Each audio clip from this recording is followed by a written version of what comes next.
నరసరావుపేట పట్టణం పల్నాడు రోడ్లో గవర్నమెంట్ ఆసుపత్రి వద్దనున్న శాంతయ్య సత్రాన్ని వ్యాపారస్తులు పెద్ద ఎత్తున వాళ్ళ వ్యక్తిగత స్వార్థం కోసం షాపులు అద్దెలకిచ్చి ఆ అద్దె వసూలు చేసుకుంటూ పబ్బం గడుపుతూ ఉన్నారు.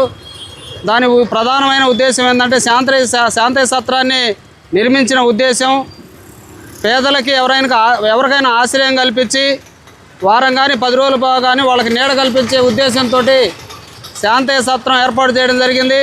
కానీ దానికి విరుద్ధంగా పట్టణంలో అనేక మంది వ్యాపారస్తులు షాపులు దగ్గర 23 షాపులు ఉన్నాయి. ఆ షాపులన్నింటినీ కమర్షియల్గా అద్దెకిచ్చుకొని దాని మీద వచ్చే ఆదాయం అనుభవిస్తూ ఉన్నారు. దీని మీద మేము గతంలో జిల్లా కలెక్టర్ గారికి కూడా అర్జీ ఇవ్వడం జరిగింది.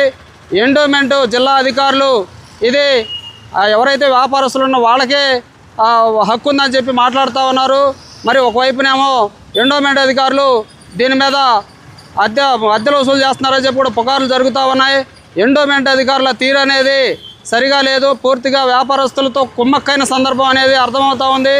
దీని మీద జిల్లా కలెక్టర్ గారు త్వరితగతిన స్పందించి ఈ శాంతయ్య సత్రాన్ని ప్రభుత్వం స్వాధీనం చేసుకోవాలని, అదేవిధంగా ఎవరైతే వ్యాపారస్తులతో కుమ్మక్కయ్యి అవినీతికి పాల్పడుతూ ఉన్నారో ఎండోమెంట్ అధికారులపై కూడా ప్రభుత్వం చర్యలు తీసుకోవాలని మేము ప్రజా సంఘాలుగా కోరుతూ ఉన్నాం.